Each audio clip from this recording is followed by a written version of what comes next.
Welcome back to the Do Not Disturb podcast. This is the podcast where we lock into our craft. We focus on building. It's for dreamers, it's for believers. And this is where we understand that the journey is the dream, right? So I'm very excited today. We have Brandon Wynn, a good friend of mine. We've known each other for almost a decade. And it's crazy. We were introduced by somebody who kind of told us to invest in Bitcoin back then. And we were both like, you're crazy, dude. Like real estate's where it's at. Yeah. And that was kind of like the first conversation we had. This is where we met. And since then we've stayed in touch. We've gotten closer. I moved back to Columbus now and our circles are kind of colliding. So I'm super excited, Brandon. Thank you so much for joining us today. If you want, for the audience, can you give a little bit of background about who you are, what you've done, and your kind of two lives that you've lived? Yeah. Two lives for sure. Spent the first part of my life being an athlete and retired when I was 27, but I was in gymnastics and I was on Team USA for about 8 years and had the incredible opportunity to just travel the world and compete and grow and make beautiful friendships and have really great experiences. That all started at the Ohio State University, what brought me out to Columbus. So did that, retired when I was 27. Built a fitness company kind of off the brand that I was building as an athlete. So I was spending a lot of time on social media, built a fitness company, transitioned to coaching at that time. So teaching in-person personal trainers how to build an online fitness brand and online coaching business. And then quickly after that, I was building that company, making a little bit of money and then kind of investing in real estate on the side. My family had been in real estate and I was like, fitness is really hard. And the real estate's the only thing that's like actually making me money. I was making great cash flow with that. And I was like reinvesting in marketing and doing a lot of paid media. So stopped that and went real estate full time and have been doing that and primarily do workforce housing, apartments and, opportunistic stuff primarily in Ohio. And so you're from Jersey, right? From Jersey. Okay. Yeah. He's a Jersey guy. Yeah. So watch out, he might have a dig here and there. Uh-huh. Jersey guys always got the chin strap. Yeah. I think it's the Italian. Yeah. No, that's awesome. So Jersey came to OSU for gymnastics. So you competed at OSU, obviously. Competed at OSU, yeah. Okay. So you competed at OSU. Go ahead. Yeah. Moved to the Olympic Training Center after I was done at OSU. Okay. So the Olympic Training Center is in Colorado. So they have, it's like a compound basically. So high fences, you've got dorms. So they select the top 5%. If you're top 5% in the world in your sport, they invite you to come live on collegiate or just overall? No, world period. Okay. Yeah. So like you have to be on Team USA to get invited to come there. Yeah. And they say the threshold is if you're on Team USA and you're top 5% in the world, they'll invite you into the Olympic Training Center. You guys all live together. So it was probably 10 to 12 sports. We're all living on site. So we were in the dorms. You walk, 200 feet to the cafeteria. They cook all your food for you. Wow. So everything's prepared. You eat. You walk down the stairs into the gym, right? So then you do your training. You walk another 100 feet into sports med. So you get all your massages, cold plunge, everything taken care of. Then you walk back to your dorm.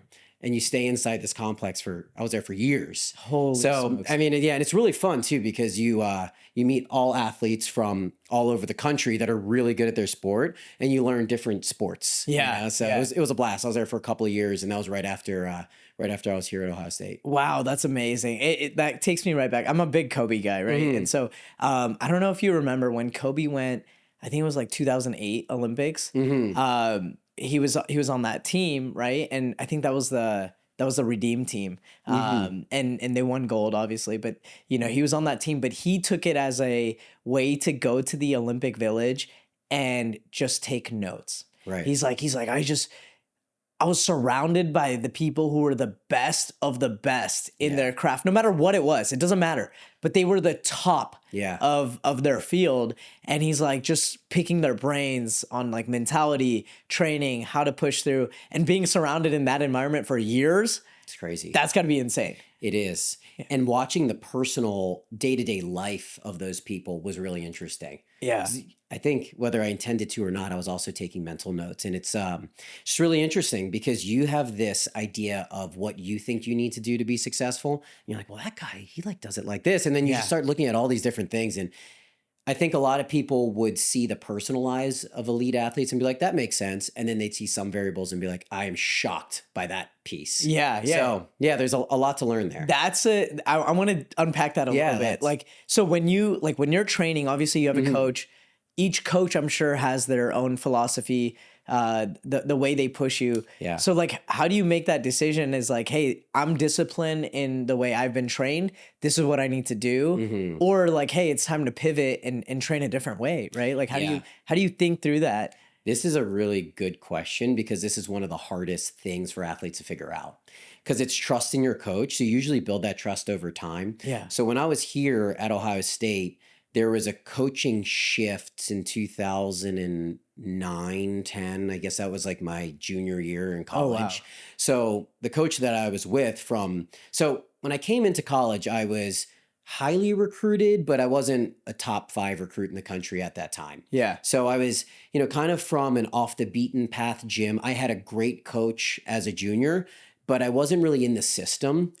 As a junior in high school. As a junior, meaning younger than 18. Oh, sorry. Yeah. Understood. Yeah. Yeah. So it's like I was like kind of not in the system. I was never on the junior national team. So I kind of learned to train in my own way and didn't really have a lot of examples. Okay. And then when I got to college, I was like in the system. And Ohio State was like this incredible system.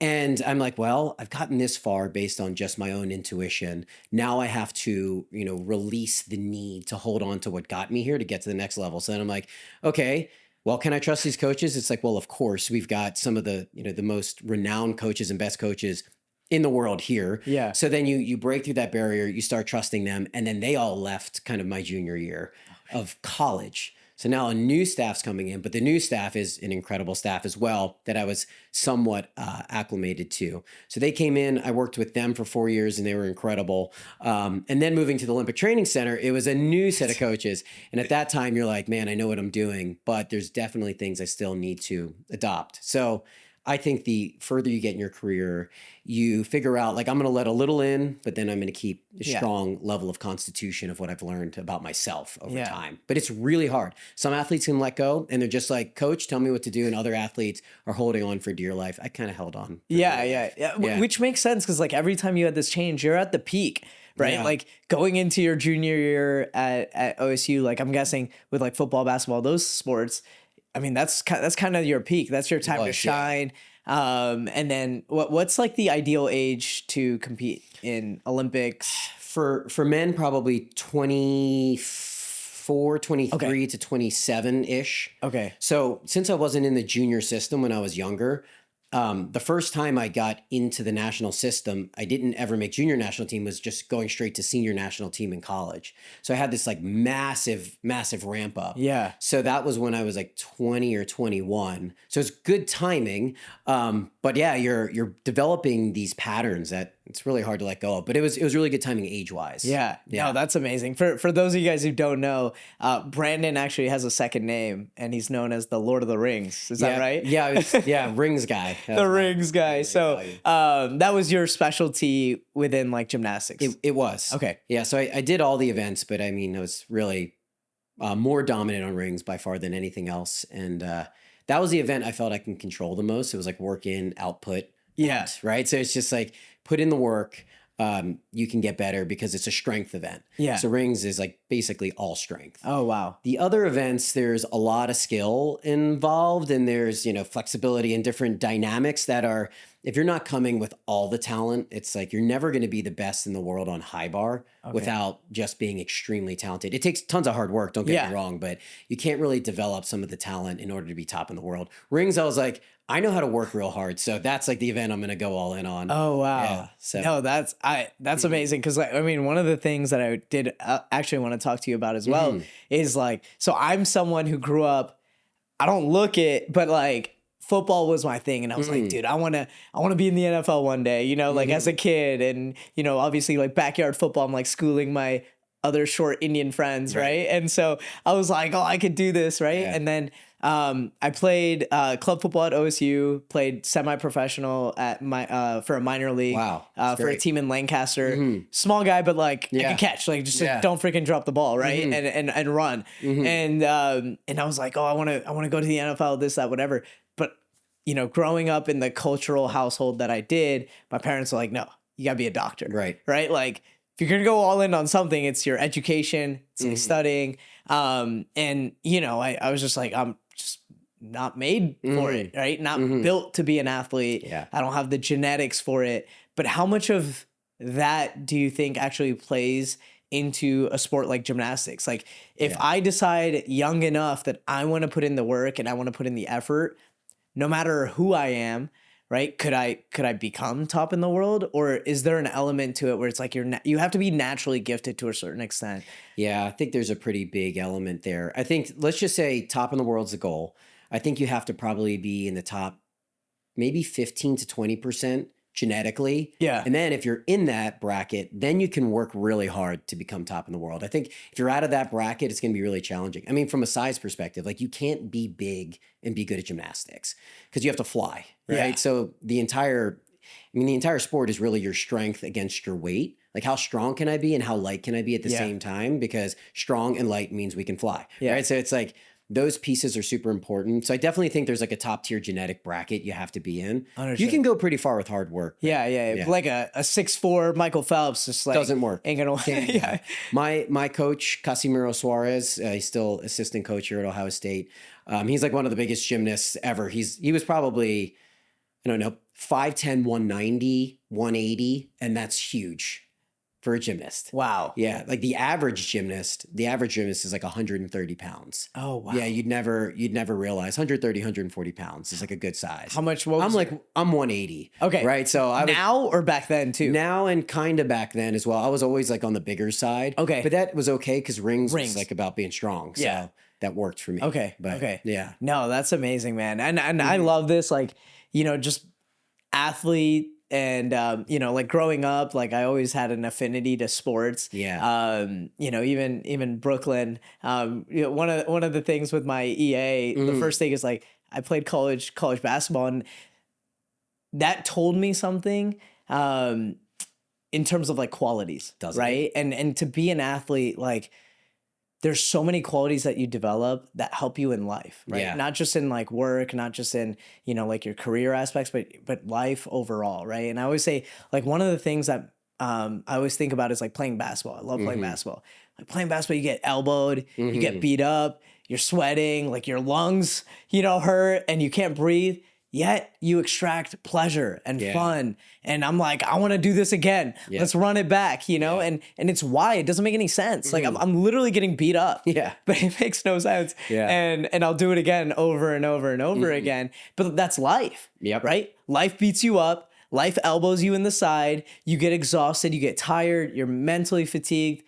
But like you have to find the joy. You do. Right. And I feel like there's lessons like that we're learning every day as athletes, no matter if you're like amateur, professional. So is there anything like that through your career that you feel like has really helped you kind of flourish and succeed through your life?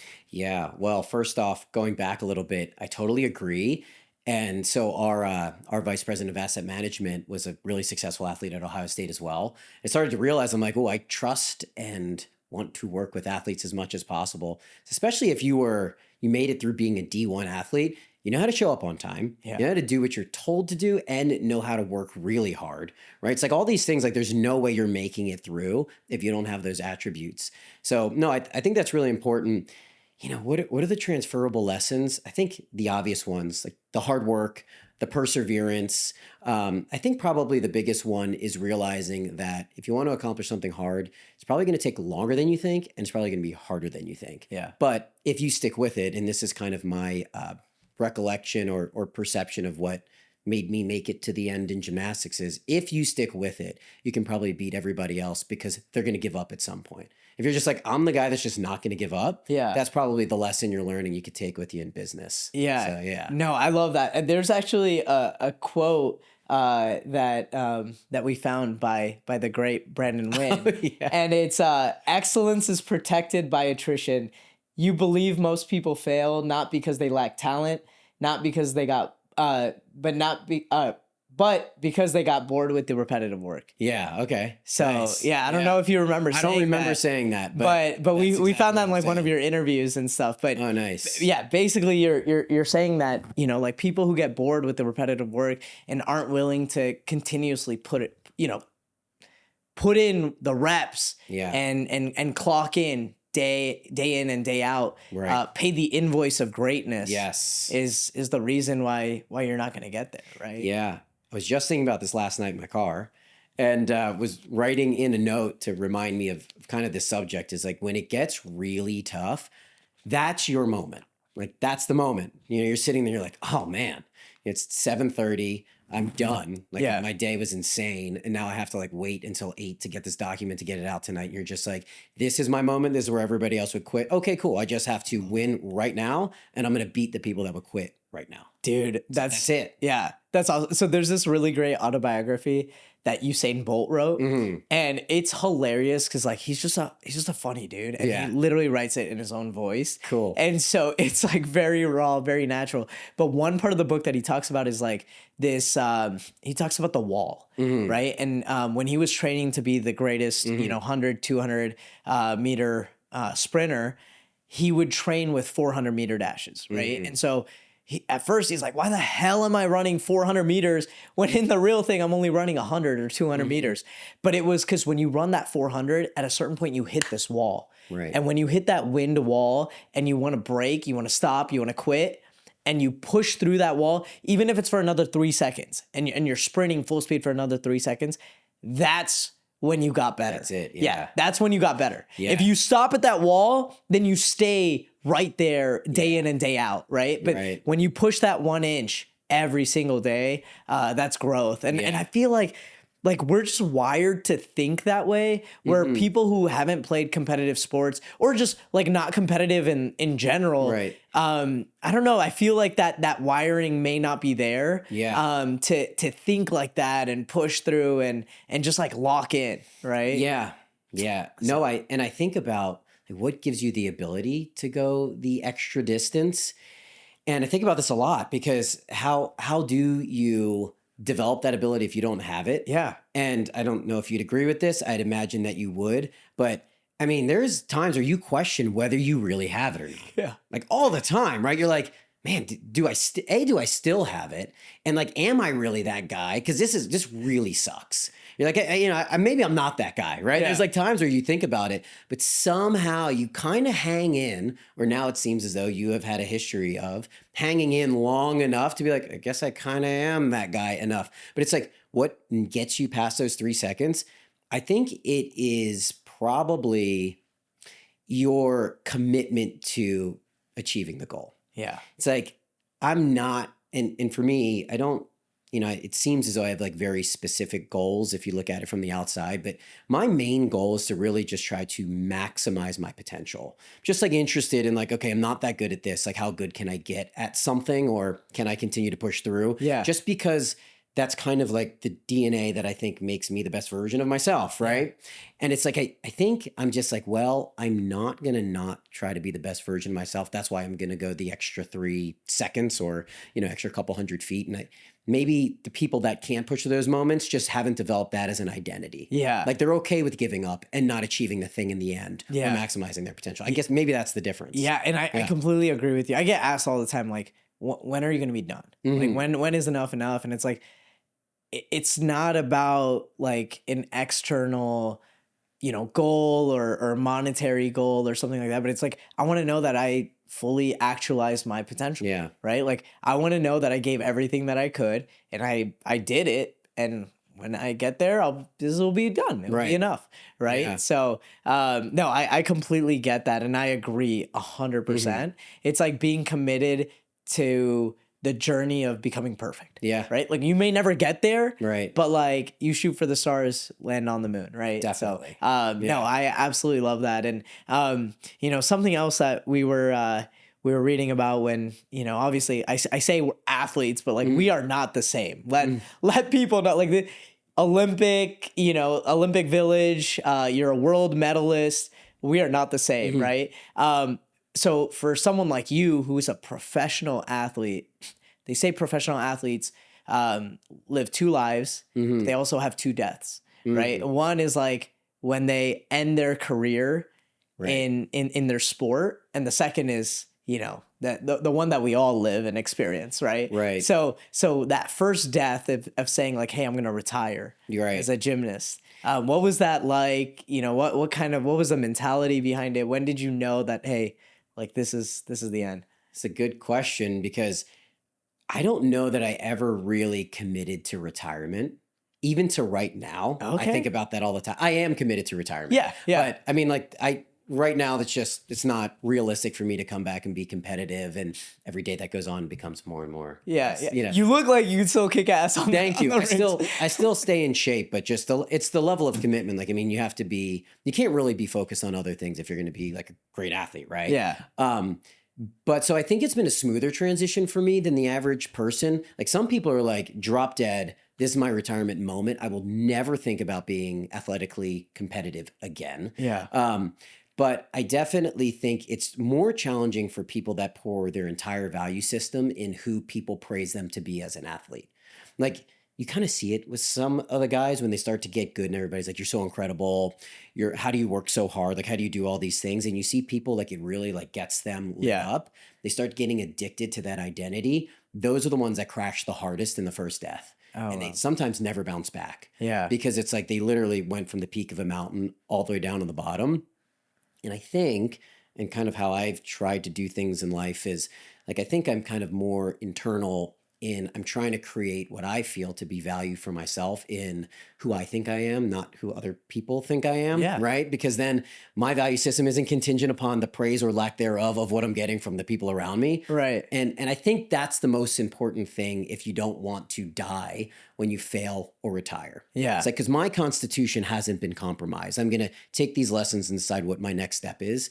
So it definitely is a difficult transition, because you're kind of hopping off a thing that you were really good at into something you're not that good at. But if you look at the transferable skills and you like the journey, you'll be fine. Yeah. Right. I've seen some people crash out and you're never really hearing from them. Yeah, no. And and like sometimes that could be because of uncontrollables, right? Yeah. Like injury or something like that, which like forces you kind of out of the system. Yeah. And now all of a sudden you don't have the resources and you just slowly have to make that shift no matter what, right? But for you said you kind of just like naturally shifted. Is that just like a shift in focus? It's like, hey, I'm still gonna train, I'm still gonna do this, but I'm gonna allocate a little bit more of my time, a little bit more of my energy to the next chapter. Yeah, I think so. And I think I try not to live in like these concrete certainties. Okay. Like, this is over and it'll never happen again. Yeah. This is all I'm going to do right now. Like, there's some degree of malleability there, right? Wow. Okay. But no, I mean, just coming back to, I think it's just important to be happy with who you are based on what you think about yourself. And I think if like that's the case and you're not constantly chasing external praise for value, I think that really allows you to navigate kind of anything you face in life. And I've had like a weird journey with that. I was spending a lot of time on social media as an athlete, and shortly after, then I deleted my social media. I'm like, I don't want to be in the limelight at all. So then I like stopped completely and like went internal because I started liking that. Now I'm coming back a little more and might do some more social media in this next step of my life. But I think it was hard for me to articulate at the time, but I think I didn't love all the external praise I was getting because I saw that it would be easy to be like, well, this is what matters, is what this person thinks about me. Or that becomes how you judge yourself. That's what I mean. That's what I'm trying to say. Like if some reporter or whatever, X, Y, and Z, or some article comes out calling you X, Y, and Z, then that's how you feel. Yeah. I saw this study the other day, or heard about it, right? Nowadays, like I don't know if like I even read as much as I just like listen to stuff, right? But I heard this study where they, the researcher, they actually drew scars on people's faces. On half the subjects' faces, they drew scars. The other half they didn't. Then they, put them out in the world and they put them in like a social environment, and they asked people like how they felt, and they were like, I felt judged. I felt, I felt like, people were looking at me and thinking that like we were lesser, blah, blah, blah. But what they didn't know is right before they released everybody at the social event, they applied some makeup, which like removes the scar completely. And so it was literally them just thinking that like, oh, people are going to be looking at this scar and judging themselves, but it had nothing to do with the interaction and nothing to do with what's actually happening. And I feel like, like that is probably the strongest muscle that we have to like build and develop, is how to have that like self-confidence. And in the world today where, like I have a 1-year-old, right? So like him growing up with social media and constantly, you know, having to look outward for likes, comments, followers, all that stuff. And, you know, it's tough. Like, I think it's like mental health is going to be a major thing in the next 10 years, I think. Absolutely. Because of social media. And if you can focus on the things you can control, like if you're like, okay, I'm going to build my value system around being nice to people and trying to do the right thing and be honest at all times. It's like, okay, I can control all of those things. It's like, cool. So if that's my value system, great. I'm in the driver's seat forever. Yeah. Right? And like, I can just jack my value as much as I want. Yeah. But that's hard. That's really hard because that's not always what it is. And I think a lot of people get caught in this linear value system. It's like, let's take 7 variables, money and looks and all these things, like take these 7 variables. And the more you have of each stacks you in line against the person you're standing next to. It's like, that's a really scary place to live your life if that's what you think your value is all about. Oh, that's huge. I love that. There's new ways to do it, right? Yeah. It's like maybe, you know, if you take those 7, you're good at 3 and you mix a little bit of this in and you just are who you are. You get to be this unique you. And that's valuable. No, that's amazing. So tell me, like, you still train, obviously, freaking shredded still, right? I love working out. It's fun. Yeah. So it's like purely internal motivation. I get the external and it feels good still. Okay. Right. So like when you get the praise, and I like always watch that inside my body, how I react, it still feels good. Yeah. And you still like it. I just don't make it my only value system. Got it. And I don't try to right size just for external praise. I try to build in like, where's the most valuable pieces in who I think the best human being, the best Brandon could be. And like, those are the things I try to focus on most, but we always get the boost from the external. External okay. thing. That's great to hear that it's like, it's not bad. Right. It's not like, bad. Yeah. It's not bad. And go ahead. It's a nice tool. Yeah. You know, but the working out specifically, it's like, if I don't stay in, you know, if I don't work to the level in which I've decided is necessary for me, it's like, I don't feel good about it because I know I'm not going all in on who I can become. It's like, that's the real motivator for if you just take working out as an example. Yeah. So. No, that's awesome. Brandon, I'm getting the, like, clearly I could see like how much you introspect. You were even talking about like in your car the other day, right? Like most people in the car, like on the phone, this, that, whatever. But it seems like you spend a lot of time with yourself and introspecting and thinking about how you feel, you know, physically, mentally, you know, where you want to go, all these things, right? And so, I mean, do you meditate every day? How do you, you know, like, do you have time set aside for introspection, or is it just something that you like naturally do on your own time, like whether you're showering, this, that, whatever? I think right after I retired, I had a lot of blocked time for meditation. Okay. And got really into meditation for a while. I've done, you know, a couple silent meditation retreats and got really deep into it. And now it's kind of more mixed into my day, living meditatively. Yeah. And trying to be more an observer of what's going on instead of a direct participant from a thoughts and emotions perspective, right? It's like, I think, I don't know how into meditation and these kinds of things you are, but I think the benefit of meditation is you get to become an observer of your thoughts, emotions, and reactions instead of a participant. Yeah. And we're a participant, we are just a victim to whatever the external world is going to make our body react to. Yeah. Right? It's like, so it's like this thing happens, immediately it gets me thinking, or I'm angry, and now I am angry. I'm a participant of this angry feeling inside of me. Meditation is I watch the body react. I can push that feeling and that thought out in front of me, and I get to observe it. And when you observe it and you're detached from it, you can let it go and your constitution isn't compromised. In no way am I great at that. And I'm still reactive at times, but I think that's the skill I'm trying to develop. And I think the more you do it, whether it be in a focused way, it starts to just kind of permeate into how you interact in the world. So now I definitely think I could get back to some more focused time in meditation. It's time for me to do that in my life. But it's been kind of permeated in how I just be in the world. No, that's amazing. It allows you to like respond rather than react, right? It does. That's not awesome. always easy. I'm thinking about some recent times I haven't done that well. But it's what we all know we should try to be moving towards. Yeah, and again, I think that's a muscle, right? And it's like you have to constantly feed it and work it, and you know, we'll continue to get stronger. But if you don't, then it starts, you know, taking a step back, and you start losing that consciousness. That's like when I spent a couple years in a retreat after college. and I took a kind of like hiatus from like this like materialistic Western world. Yeah. So, but when I got back, one thing that I noticed, even from now, and it's hard to get back. Like I always judge myself as like, can I get back to that, 2016 Sujay? But I felt like I could hear myself think. Yeah. Every moment, it's like we're driving, I'm a passenger, or backseat driving, and someone like takes a sharp turn. And I'm like, come on. But I remember an exact moment in 2016 where someone did that. My dad did that. And I'm like, this guy's been driving. He taught you how to drive. He knows how to drive. He doesn't need you telling him. So I stopped myself from making a comment, and I'm like, I don't feel like I could do that now. Right. Like if anything, I would make the comment and then I would be like, sorry, I shouldn't have said that. Right. But to have control and that conscious presence in every moment, I think is what meditation and that introspection gives you. What do you think pushes you, or what's making it harder for you to do that now? Is it just a lack of practice, or is there some environmental lifestyle factors? Yeah. I think it's both. Yeah. I think the lifestyle and the environmental factor doesn't motivate me enough to carve out that time to invest back into that. Right. That muscle group, training that muscle group, right? Yeah. And it's like you were talking a little bit before the show, you were talking about like how you spent time in Miami just now, and here right now it's peak winter time in Ohio.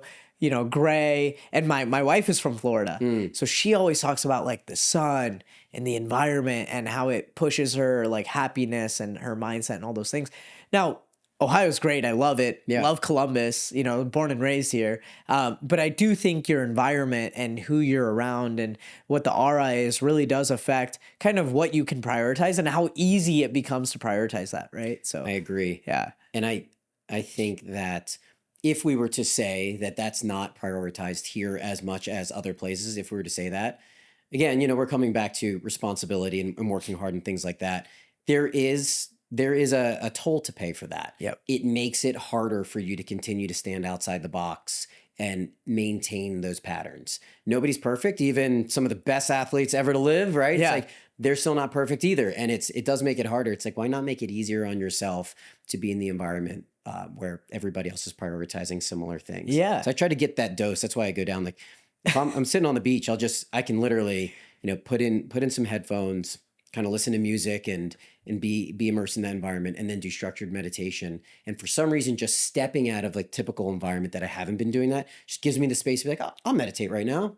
It's like, it's really good for me. Yeah. And that's the important thing about like having that priority is like, for me, for example, like with a 1-year-old, wife being here, family being here, it might be hard for me to just like, go to Miami every week, but knowing that it's a priority and I can't just go to Florida or go to California where they, the environment prioritizes that, then I have to change my environment. And I think that's something that I need to actively work on now personally is like, don't let the environment control you, but you control the environment, right? Like that's what greatness is all about. And as a, we were talking about like athlete mindset, all that stuff. Like, I think for me, that's the mindset that I want to have constantly is like, don't let your environment, don't let your surroundings, don't let people dictate who you are, but you dictate your environment. Right. And I think like this was good. I needed that for myself. Reinforces it for me. Yeah. And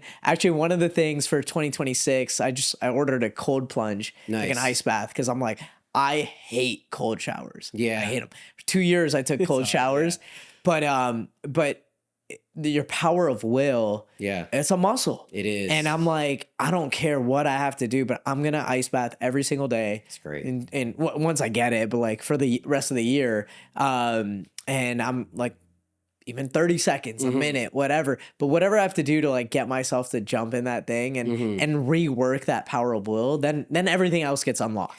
Yeah. So. Yeah. And I think a lot of people try to decide. So people might hear us be talking about meditation right now, right? And it's like, okay, so how do I decide whether I should spend my time meditating or taking care of myself or taking care of my energy, however you want to qualify that, or doing this like material manipulation of like, but I still have to work on my business. Yeah. I think the argument is that when you're in a great energetic state and you are the absolute best version of yourself, everything you do from that state is more positive and it's more productive.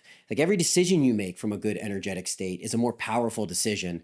And in my opinion, the further I go down to prioritizing the material action to create some concrete result that I feel in that moment I need, and I'm trying to grab onto that result, I'm less and less productive with each action because my energy is getting worse and worse. Yeah. It's like when I'm in this like beautiful energetic state, I can just like touch a subject matter and it spins off into success. And I can touch this and it spins off. And the more I get into it, it's like, well, no, I need to micromanage my lead gen source. It's like, and I start getting into this like really like crunched in energetic state.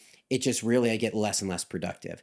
So I think the idea is when you're in great energy, you can focus less on the material manipulation and be in good energy and make powerful decisions. Yo, that's crazy that you say that, because like I thought, you coming from such like a regimented, disciplined life from before is like, even from, and we'll start shifting into this too, like the entrepreneurial side of you, but like these are the SOPs, these are the frameworks, like this is what we need to do to succeed. Man. Boom, boom, boom, boom, boom, right? And then now I'm hearing you like talking like an artist, of like free flowing energy and all these things. And that's crazy. Like I didn't think you would have that. It was so hard to unwind that.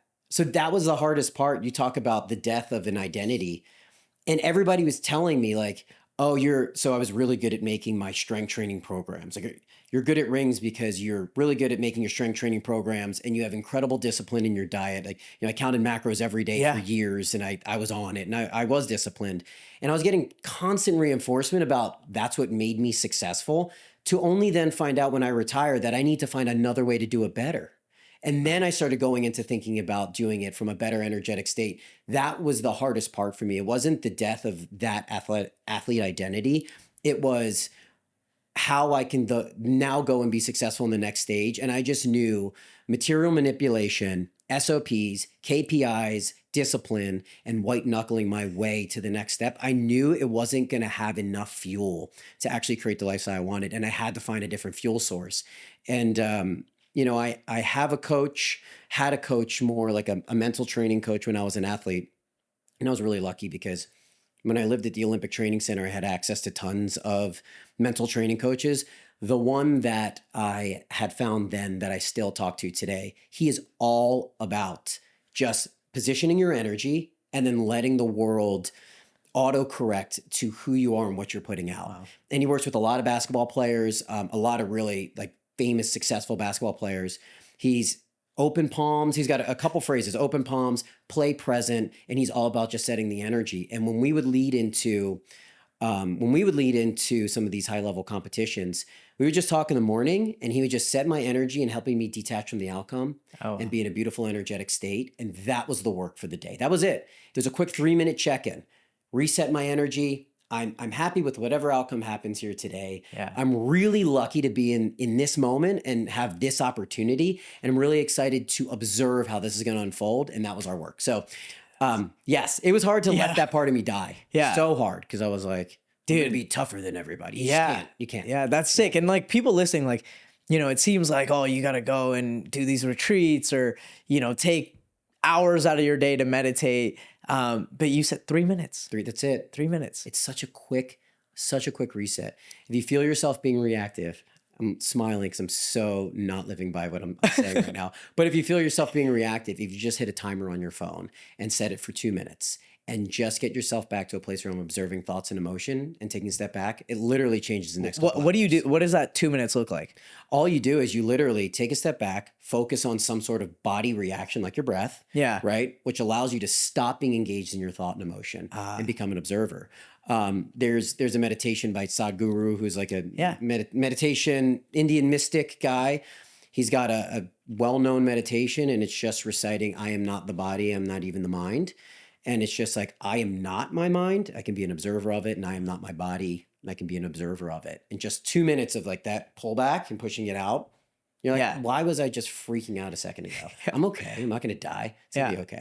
And the best part is like, this feels like a qualitative thing that's like, there's no ROI to it, but the ROI is massive, right? Like it is. And like, do we really think we can SOP our way to happiness? Like, come on. Cause like, that's what we're all after. Like whether we think we want to get like rich and all this different stuff, it's like, that's the path to happiness. Yeah. It's like, we can't SOP our way to happiness. We need to work this skill. So happiness is already there for me and you right now. Yeah. Do we really need anything more to be happy? It's like, we haven't need anything more for a very long time to be happy. Yeah. Right? So it's like, why don't we work the skill? Sadhguru talks about, I don't know exactly how he puts it, but like, can you even find your keyboard to work this machine? And can you even find the J button for joy? Right? Yeah. Like, oh, wow. Do we know how to hit our J button? It's like, we're playing this money game, but like, can we step back and just be like, let's flick on the switch of joy right now, because we really do already have it. Yeah. It's like, if we don't have that skill, no matter how much money we have, it's going to get real weird later in life. Yeah. No, I love this, dude, because again, it's all about the journey, right? And it's like, and if even the money game, like the journey is the dream. It's not like, oh, okay, I made this much money, or I bought this car, bought this house. Like, there's always going to be more too.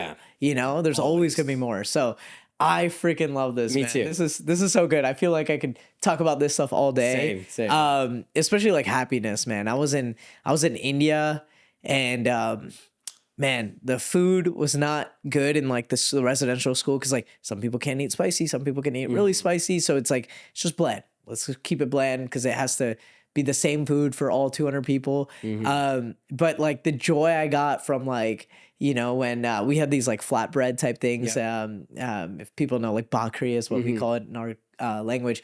But this flatbread, if it got overcooked, it got really crispy. And man, when it was crispy, I'm like, I feel like I'm eating like a biscuit or this or that. But dude, it was an overcooked like flatbread, right? But like the joy I felt here I could have like a biscuit from London, right? And I don't get that same amount of joy that I got there. So it's like, that tells you that joy isn't in the thing, it's not in the material, it's here, and it's in your perspective, and it's how you were thinking, right? So we talk about environment, not to just talk about this one subject the whole time, but we talk about environment, and there's certain people that are interested in recognizing what you and I are talking about right now, and there's certain people that aren't. Yeah. Nobody's better than the other, but environment-wise, if you're interested in expanding on what we're talking about right now, it's probably important to surround yourself with people that are, because it's easy. I don't know if this is your experience. It's really easy if you're just around people that are stuck in the material. It's easy to start to get stuck in the material because you're starting to be a part of that team. And I pay attention to that. And I don't know, people might know this about me. I kind of like, I'm around and then I'm not around. And people are like, where's Brandon? Because I want to just make sure I'm kind of like continuing to maintain what my value system is and not have a tremendous amount of influence from a bunch of different people and be way too engaged in different groups or ideas, or because I want to just remain, valuing the things that I value. So it's not incredibly easy. Yeah, that's amazing. I did not know like you were this into it and this conscious about environment and growth, like personal growth. Right? It's amazing, man. I love this. I love talking about it. I feel like I could talk about this all day. I do have one more question about this before we shift. And it's about, when you were talking about like controlling the environment, at what point is it wrong to not be there for that group or not be there in that environment that you grew up in? If it's toxic, not in like, they're bad people or something, but it's not right for you. It's not what you need right now. Right. Like that's not the water, that's going to fill your cup. Right. Like, so, you need to shift. And when is it okay to like pull that plug and say, hey guys, like, it's not what I need right now. This is, I think, one of the hardest things for me personally. And you said right now. That's beautiful. It's not right now. You asked, when is it wrong? This is one of the hardest things for me, but it's never wrong. I truly believe whatever is aligned for you, I really want you to do that, regardless of how that affects me. And I want to create the environment for our relationship under that pretense. I never want you to do something that's not right for you. And I try to hold the same space for myself. It's so hard because I really, we talk about external validation. I do have people pleasing tendencies as well. I want to be there for friends and all these things. But there are times where you're like, I know this isn't the right thing for me.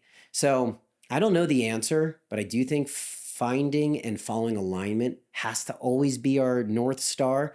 But there's a dance in the middle. And let's put it this way. If you don't follow alignment and you do a thing, you get to learn from that. And maybe that pushes you more towards alignment, or maybe now what you believe to be your alignment shifts and it expands, and that's okay. So I think there's a solid 10, 15% deviation where we get to play and stretch this thing around. But I try to form relationships where there's no contingency on my side. So my only contingency is that you're aligned and you do what you need to do. We could be great friends and we could talk about 17 business endeavors. And if all 17 aren't right for you, all good. One day there might be one that is. Yeah. I never want people to feel pressure to live up to a relationship to satisfy me that doesn't align with them. And I request that same space. Those are the relationships where I'm like, I don't ever have to worry about this person because we hold that space for each other. So it's really hard for me. And I struggle with it all the time.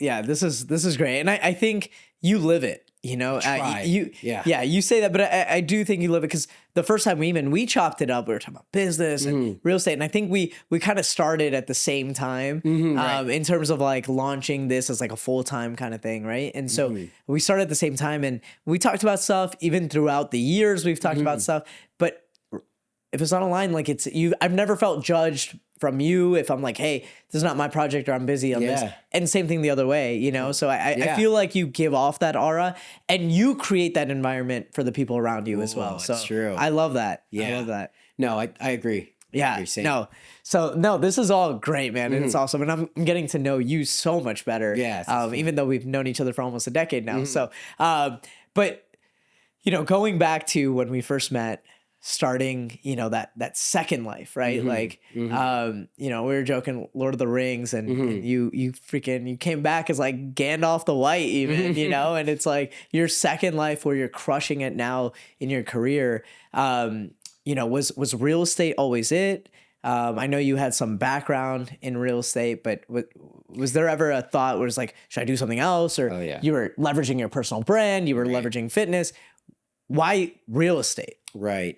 So there's always a thought, should I be doing something else? Right. And it's like, I think now that I've gotten older and further into my career, that thought will come in and then it'll leave. We were talking about this off camera, right? Like, is there a better opportunity for this? Or, you know, is there a faster way to do things?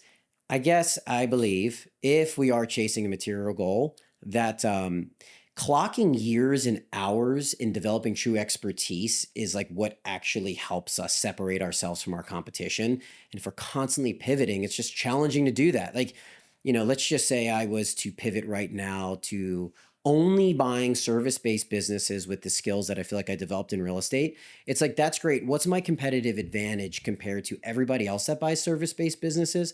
If I can't quickly answer that question, it's going to be the same uphill battle that I'm facing right now anyways. Now, maybe I can answer that question. Like maybe I'm just better at marketing than all of my other competitors, or maybe from an operational perspective or business plan execution perspective, maybe I'm better at managing team members and designing SOPs and holding people to KPIs and things like that. But I think it becomes this shiny star. So it wasn't always real estate. I had a fitness company. I also started developing a mental training app. It was really a mental health app for youth athletes that I was really excited about. Got some funding for it, got engaged in some places around town and actually got some national recognition for it. And we were exploding, but that was this other like shiny thing. And if I'm creating a little material, you know, thing here, I'm like, I'm going to stick to the thing I know that I understand. And I do think that there's an important to doing really basic, simple things. And I think doing value add multifamily real estate is basic and simple. I have some skills in it. So that's going to take care of this material thing. Yeah. And I'm excited to get that to this place that it's been moving towards, but then giving myself the space to do something else down the road. Yeah. But what's kept me in it is the years that I've clocked in developing expertise and its simplicity. And so tell me a little bit about Wynn Developments, right? Wynn Developers, Wynn Developers. So tell me a little bit, like, how is it structured? You know, do you raise capital? Do you kind of do it in-house? Yep. Yeah, so right now we primarily self-fund deals. We have raised capital and will continue to raise capital in just a traditional general partner, limited partner structure, right? We're going in and we're sourcing deals and underwriting deals and getting deals closed. executing business plans, meaning renovation and value add business plans, and then ultimately managing and asset managing the assets, whether we're vertically integrated with site level property management or we're outsourcing to third party property management. So that's what the general partners do in real estate. And we will raise money at times to be equity investors, or we'll self-fund. That's how we're structured. We do value add opportunistic multifamily. So traditionally distressed assets that have been mismanaged, and maybe it's an old owner or it's an out-of-state owner. Maybe it's a challenging area, or there's a tenant base that's been more challenging to figure out how to create an environment that makes them feel as though they can engage well as tenants. And we look for those opportunities and we take advantage of them. So that's just traditionally what we do. And developing systems, small team, but everybody that's on our team is really skilled. We all align kind of energetically, as I described, whether they would articulate it like that or not. It's really, we've got a beautiful working environment. And yeah, I mean, I'm really enjoying it. Honestly. Yeah. No, that's awesome. So what's like, you say multifamily. Yep. Could be anything from 4 doors to 300 doors. Do you have like a buy box, or it's like whatever we makes do sense? have a buy box. Probably won't do anything smaller than 40 units right now. The biggest traditional multifamily deal that we've done in partnership's been 180 units. Okay. So we try to stay 40 to 150, something like that. That's kind of the sweet spot. Yeah, we think it's a good spot for us right now. And as you know, there's multiple factors, right? It's like if we get, and we have been under contract on really large deals. Well, you're under contract on a huge deal. Now I need a debt signer. Now we need to go raise more equity than we've ever raised in our entire lives. And this happened to us recently where we had to go raise more equity than we've ever raised. So we had to go get, placement agent for somebody to go raise this equity for us. Yeah. This placement agent we have done deals with in the past, but never to this magnitude. And they ultimately didn't come through, didn't have the equity, couldn't do the deal.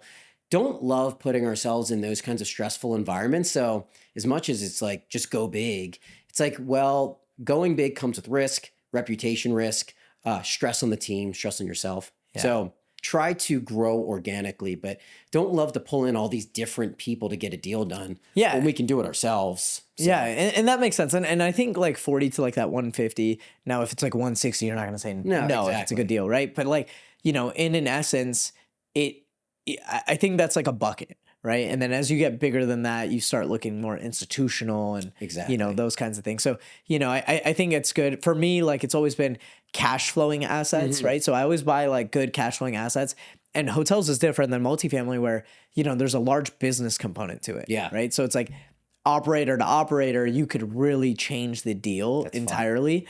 And it's a You're business. Great at the operation. Yeah. Piece, Yeah. Which is the value. Yeah. I hate it, right. But I'm good at it. Yeah. Cause, and a lot of it is because grew up like frugal, mm-hmm. like in as like an immigrant family that, I was born and raised here, but my parents came from India. So like they started with nothing, $20 in their pocket. And so they had to learn how to make this $20 stretch. Yep. Right. And so, and that's how I've been trained and wired to think about like business is like the revenue will come, but it's like, how do we protect our bottom line? Yeah. Right. Like, how do we make smart decisions? Mm-hmm. And that doesn't mean we don't spend money and reinvest in our business, but we think about it, we calculate it. And we got to think twice, spend once kind of thing. Right. So, and a lot, like an asset we just bought, the management company, AC issue, boom, they call, the first service company, Roto-Rooter, Waterworks for water issues. Like they just call these service companies. Those are $3,000-$5,000 bills every time. Yeah. Whereas,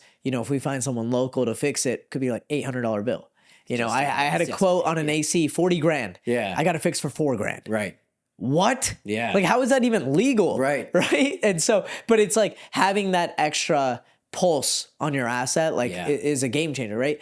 But like, when it comes to distressed assets, like I bought my first distressed asset. It's like basically abandoned, and we're completely renovating it.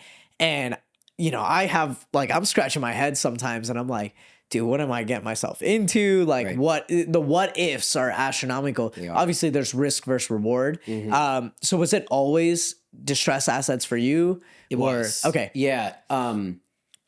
For probably a multitude of reasons. And the way that we get over that is, we fund negative cash flow. We fund that deficit with the loan, right? So it's like, we're just talking to a lender today, like one of these deals has $250,000 of negative cash flow in the first year, and we're funding that through debt.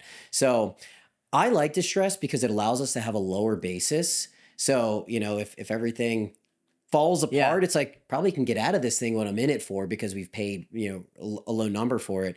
But as we continue to scale and raise equity, and if we're in a place where we're raising equity from institutions at any size, you're going to be looking for cash flow up front. And then everything changes. Then maybe you are using third-party vendors because that's the execution that your high-level equity is expecting. But to your point, it's like if we're not raising equity as consistently, I can call the $800 guy. I don't have to go use, I was just having this conversation yesterday, don't go have to use this plumbing company that everybody knows. But when you have all these partners in the deal, you're like, now we do have to do the property conditions assessment that costs $40,000 before we close, when I would have just walked it with our GC to verify our construction budget. Yeah. Now we've got investors who've invested $7 million. We've got to do things that are more expensive. So those are the trade-offs. Yeah. You become a steward of their capital, right? And exactly. And I always say like investor capital is the most important, right? Like you lose your money, it's fine, but you can't lose investor capital. Especially if you've ever taken money from actual friends and family. Yeah.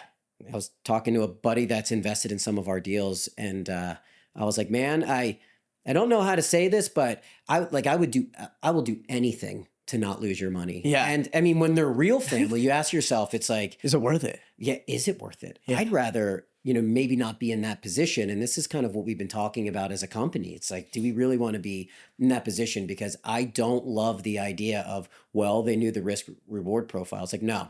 Not doing that. We're not losing their money. Yeah. No matter what. Yeah. We'll do whatever it takes to not. So yeah. And I'm sure you do that for other investors as well. Yeah. But like when it's family, it's like the difference I think is the relationship could change. It could. Right. And like that's where it's scary. And so like for me personally, like my totem is always like, if the relationship's not going to change and I have that confidence and not that it's stronger than others, but, just based on like how we talk, what we talk about, that's my personal totem is like Totally. how we kind of make that decision. Yeah, right? So I agree with measure that, it to that. So no, that's awesome. So what is the most amount of capital that you've raised for a deal? Single deal. It's always been around. The most we've ever raised is like $1 million for a single deal. Okay. Yeah. Yeah. So we generally put in the majority, the lion's share of the equity required. Okay. Yeah. And when you raise capital, does that typically like you have a lead flow of people who are coming to you is like, hey, if you have a good project, let us know? Yeah. Or are you like going out and syndicating and letting people know? And just relationships we've built in the past. Okay. We've considered generating consistent leads now through a funnel and doing all these things and converting, cold to investors. Just don't need to really, right? Yeah. Especially in this opportunistic space. There's a way to get high leverage debt and ways that you don't really need to put together and syndicate traditional equity. So, yeah. No, that's awesome. I mean, we were talking about it. Real estate's getting tough right now. Just like, it's interest rates have been high for a while, suppressing cash flow. And then on top of that, it's, like funding is getting a little bit more difficult. I feel like it was after like the Silicon Valley Bank stuff happened, the regulations hit hard, and now small local banks aren't as willing to give cash for especially a cash flow negative property, right? Yeah. Like you have the reputation, you have the relationships. Multifamily is like a relatively protected asset. Yeah. So it may be a little bit easier, right? But when you're working with a distressed asset that may not meet the 1.25 DSCR, right? Where, for people listening, like that means you can pay off the loan or the debt service for the year 1.5 times or 1.25 times, right? If it's not meeting those certain metrics, then now it's like, it's impossible. It's like, what are you going to do? So lending is hard. Investors, like everyone is paying interest on their cars, their houses. So like cash flow is just, not coming in for investors as well. Right. Like job security is a real issue. So people don't want to invest as easily. Right. So I feel like it's a trifecta right now and it's really difficult.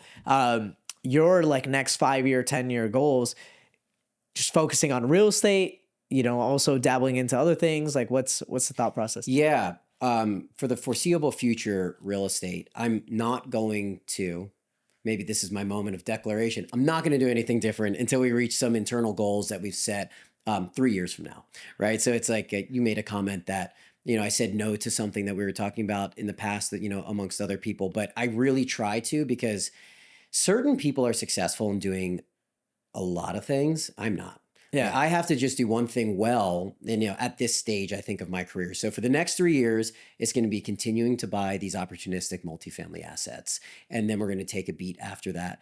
I've also tried to figure out everybody's like, well, planning 5 and 10 years out is a great idea. I've always been wrong. So I've made these master 5-year plans even. And 18 months in, there just wasn't data that I had to be right about what 5 years was actually going to look like. Yeah. So I try to not be available to pivot too quickly because that's not valuable either. But also I'm starting to set shorter term goals. So yeah, we know what 3 years looks like. And then after that, we'll take a breath and see where we want to go next. Yeah. No, that's awesome. So right now, just focus on multifamily real estate growth. Yeah. Okay. Yeah. No, that's awesome. If someone wants to get into, multifamily type assets, what are things that they should be looking for? What are things that they should be thinking about? If they're looking to invest into this asset class? Yeah. So a couple ways to do it. You can either become a limited partner and an investor, right? Partner with somebody like me and get in that way. You collect a check and do nothing. If you want to be the general partner, I'd say the best way to do that without experience is finding a good deal and calling somebody that knows how to do it and partnering with them. Okay. Co-GPing the deal. Right? Yeah. I'm sure you'd agree, right? It's just if you don't know how to do it, it's going to be really hard to get banks on board. It's going to be hard to get investors on board. But if you have a good opportunity, most people pick up the phone if it's truly a good opportunity. Yeah. Right. So those are the two ways. And if I had, infinite funds, I'd be an LP for the rest of my life. And I think you might agree with that too. GPs make more money, right? But it's also, you have to run an entire business and a company. Yeah. It becomes your full time. It's your full time. Yeah. And then the stress hits you before it hits anyone else. Right? Oh yeah. So, let's talk about it. So you're the sole owner of your company. Yes. Obviously you have a team. Yep. Invaluable team, right? I've recently 2025 for me was the goal was buy back my time, right? And that means I was working 24/7, right? And didn't mean I want to completely be out of the business, but I just wanted to get some of that time back so I could focus on other high priority items for me. It's growth, partnerships, relationships, and I want to focus there. So first thing I did was I hired my VP of Ops, which I think similarly, you hired a really good operations person, right? So I think just around the same time, hired my VP of Ops. He's helping oversee the portfolio, take care of the portfolio from an operations standpoint. Still involved, right? But now I have help, right? And so, and then chief of staff and those kinds of things, right? So I've really invested back into my business. For you, how are you thinking about that? And, in terms of building a business and not working in the business. Right. We need to develop more SOPs. Yeah, for sure. Right. And just probably a better management system of KPIs. It's that's our next step is right now things are going pretty good. But it needs to be documented more. And we need to really figure out if this is in a place where all we have to do is just crank up the juice a little bit and we can have more, or we can crank it down. Yeah. I want to get it to that place because there's one thing to be said about the physical work that maybe I have to do every day. When I say physical work, actual engaging, but the worry, maybe that's not the right word, but all the mental work I'm doing in my own head when I don't feel systems are where they need to be, or I see something pop up that's evidence that a system needs to get created. And I'm well, what else is not exposed in this moment that I'm not seeing a system needs to get created for? That takes a big toll as well, right? So that's what we really want to do. And we might, we don't need a full-time COO. We might bring in a fractional COO to help develop some of those systems and then allow our director of operations to take over running those systems a bit more. I think that might be the most important thing because that's where the fatigue comes in. Yeah. Is because you're always thinking about it, you're seeing it and it's broken. Either you don't have the bandwidth to fix it or you don't know how to fix it. Yeah. The operation, right? It's not someone you could just call and they tighten a screw and it gets fixed. It's how do we restructure this or, how do we change the software or whatever, right? And that fatigue kills you because you're thinking about it constantly. Yeah. Right? And it's not changing. It's, it takes time. It takes training. You got to get the whole vertical involved to do that. And to be honest, as a sole owner, I'm sure a majority of that stress kind of falls onto you. Yeah. And honestly, a couple of years ago, post-COVID, especially for hospitality, I was fatigued, dude. I was dude, I can't do this. I need to find a partner. I need to find someone that I could stand shoulder to shoulder with, not so they could help me in the day-to-day, but so they can shoulder the like Yes. headaches, Right. you know, like the closing stress of like 24 hours before closing, you know, bank this, investor this, that, whatever, you know, due diligence this. Like, how do you go through it? And having that soundboard or someone that you could talk to, do you ever feel like that where it's like Absolutely. it's a lonely path? Oh, it's a very lonely path. And we brought on a director of operations about 2 years ago. And it's funny. It's like, you know, is she a director of operations or is she a chief of staff? Or really, you know, a lot of what she did was be a sounding board and help me get the thoughts out of my head and get them down on paper so we can start to figure out how to create systems around them. Yeah. But no, I mean, it's a ton. Goes back to the meditation that we've been talking about and all those things, but it's heavy. Yeah. It's heavy. And if we can remind ourselves, like, I'll be okay if the outcome isn't here, I think it allows us to operate better. But the reality is like when you're under contract on a deal, there's a lot of money on the line. And it's a level of money in which it would be not good for you personally if it didn't go well, right? Which is like when you're growing a business, that's what it's like. You're kind of all in a couple times. That it's just hard. It's really hard to push those thoughts and emotions out in front and be like, I'm good. Yeah. You know, No. I think that'll change for us, hopefully, you know, in the future. Yeah. And I think as we continue to like build our team more and more, Right. it becomes easier as well. And like you said, you're director of operations. Like you can talk to them. You can share a little bit of that burden with them. Yeah. And they love it too, I'm sure. Like they help you through Right. it and they're invested in it, right? So it's important. No, that's awesome. You talked a little bit like when you're under contract, you're kind of all in. Are you seeing in the environment right now, like a lot of people are asking for non-refundable money, or is it kind of the same? On our side, it's like for things to transact, it's like more than normal, people are asking for non-refundable deposits, and that's tough. We were in a deal that the seller was asking for non-refundable deposit. So the way we structured that is we committed to the non-refundable deposit, but got an access agreement to do early DD prior to our PSA execution. So it's like we just knew the second we signed that purchase and sale agreement, we would have a non-refundable deposit. So we just worked as hard as we could up front to do our due diligence. But we're not in a position to do non-refundable deposits. Yeah. I mean, it's just like maybe we will be at a time where the deal is just so obviously straightforward. We're closing no matter what. Yeah. But those opportunities aren't really existing right now. Yeah. So I get it because I think there's a lot of actors in the space that are coming in, they're making offers on deals and can't close. Yeah. So now sellers are like, well, I've been burned. I've been under contract 3 times now. I'm trying to sell this for 1.5 years. I need certainty. But we're trying to hold strong on principles because that's way too much stress, right? Yeah, that's actually one thing that I didn't think about is like a lot of actors, quote unquote, you see stuff and it's like, oh, anyone can do it, right? And so or, you know, like I heard someone else online the other day is like, just put an LOI. Right. Even if you don't know it's a good deal, just drop it lowball LOI. Right. And like, I'm like, no, like that's your word. Yeah, you know, yeah. like an LOI is an offer. Like you is. don't just drop an offer and then do due diligence later. It doesn't work like that. But so I didn't think about that. That could be a big reason. And that's probably a reason why, like, even for me, like I'm often getting asked like proof of liquidity, proof of funds. And I'm like, Never got asked. yeah, it's like, look at our portfolio, you know, look what we've done, you know, and it's like, fine, I'll do it. But like, I don't want to send my bank statements to a random broker, you know, and some of these brokers are like smaller, right? And it's like, just email me this, that, whatever. And I don't want to send it, right? So, but that ask is happening more and more often. It is now because of, you know, I guess like uncertainty. Yeah.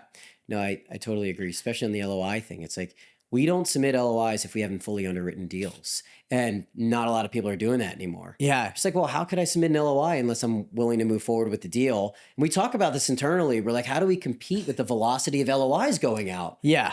And then I'm like, is there a way that, you know, we can, because we really thoroughly underwrite deals and we have a pretty big, you know, custom model that we've built for our company. And it's just like, got to do it the way that we feel comfortable. We got to fully underwrite deals. Yeah. We have to have financials so we can fully underwrite deals and then we'll submit LOIs. And I think we'll still grow fine like that, but it gets hard because people are literally slapping numbers on a template 1-page LOI and blasting them out. Yeah. And is it okay to miss a deal because of you're staying true to that process? I think so. Yeah. I think so. And maybe I'll change my mind, but this is where we've landed today is like, got to stay true to the process because the reputation will get developed. Yeah. Right? Yeah. No, I mean, I agree with that. I do think that's the right decision, but It's hard. it's hard, man. It's hard, especially like the brokers too. They're like, just put it, like they tell you just put an LOI, and then they get pissed when you like back out, right? So it's like, dude, I told you I wasn't ready to put an LOI. Yeah, exactly. You know, so we backed out of our first deal ever a few months ago. It was in Florida.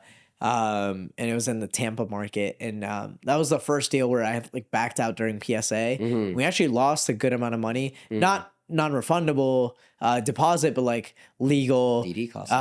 like attorneys, like the syndication stuff, as well as like for us, like we have the franchise fee to pay. So it was the first time ever that I've had to like stomach that. And it was really difficult because I'm like, this deal could probably still make money, but I wasn't 110% with like some of the new DD information that we got. Yeah.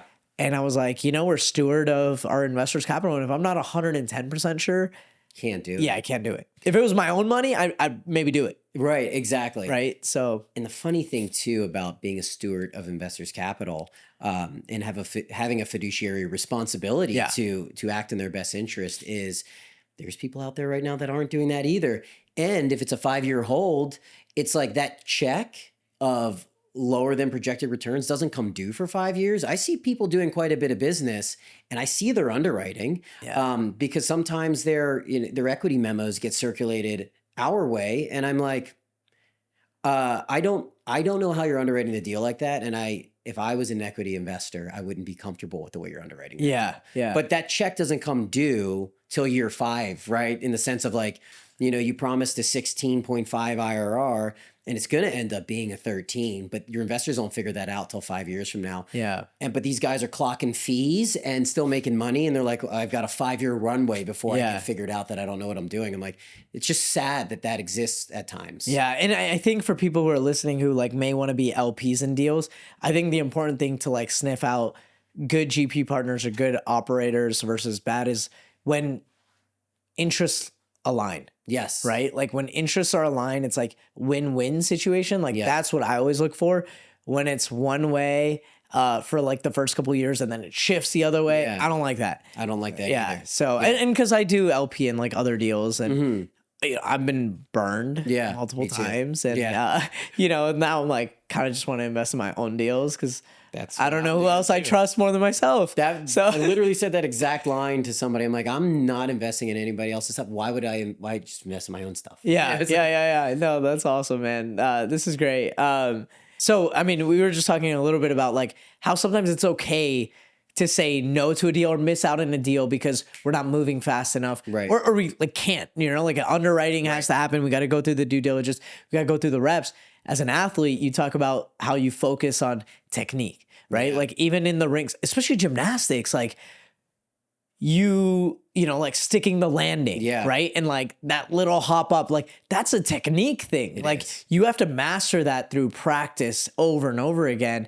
But then, like a book that you've talked about in the past, I don't know if you still recommend it, but blitz scaling, which is all about moving fast, right? Like scaling, getting the reps in. And Hormozy talks about this too. And he's like, you'll become a perfectionist when you get the reps in. Right. When you keep doing the thing, you'll be a perfectionist. You don't need to wait till it's perfect to then put it out in the world. Yeah. Right. And so it's like, how do you think about the two and where are you at right now? And it probably ebbs and flows and it's a pendulum. Yep. But where are you right now on that? I think the answer is the advice has to be a counterbalance to where you are right now, right? Where I think if you are traditionally a slow moving person and you're trying to get it right and you haven't gotten traction and you have no momentum, you got to move and you got to break stuff. You need to take more of a blitz scaling approach like you just do if you know that's your personality.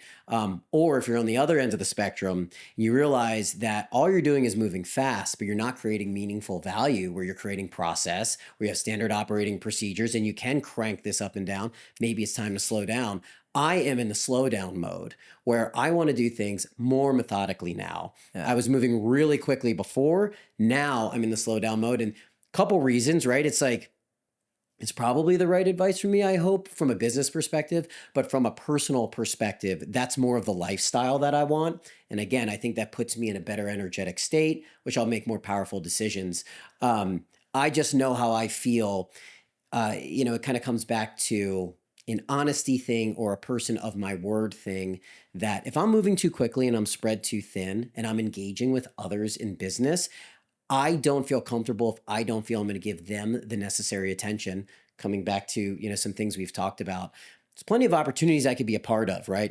And I know if I'm not going to be providing true value or have the bandwidth to give that opportunity the attention, I just say no, because I'm just like, I'm not going to be there for this scenario in a way in which I think represents me the way I want to be represented. So I think if you check in with yourself, if you're a slow mover, let's break stuff and figure it out. But if you're all over the place and you're walking back on your word constantly and things like that, slow down, pick a path. So yeah, I think I'm more on that side of it. Let's just go slow and do it the right way. Yeah, no, that's awesome, man. I absolutely love that. This was amazing, man. Yes, I feel like we could do a part 2, part 3, part 4, Good. and break up each section and just have like conversations on those. And my favorite obviously is like the mindset, the energy, and that stuff. I want to ask you maybe a little bit of a personal question that I'm sure you've like introspected on. But if you take the medals away, if you take away, like the limelight and that whole part of your life, right? You take away the apartment complexes, you take away the Wynn developments as like a structure. Who is Brandon Wynn? Wow, there's probably a lot of directions I could go with answering that question. This is what's coming to me right now, but somebody that is curious to continue to explore what this life and this world has to offer. That's amazing. Yeah. That's amazing. I love that. Life. This life. Yeah. I'm just really interested what's out there. I think, and I hope for forever I will be interested in that. Yeah. What new cultures or what other cultures do and what that may mean, and how can I see this through a different lens, and how am I going to feel about this in 10 years versus how I feel about it now. I'm just really curious to see how this is all going to unfold in my life. So.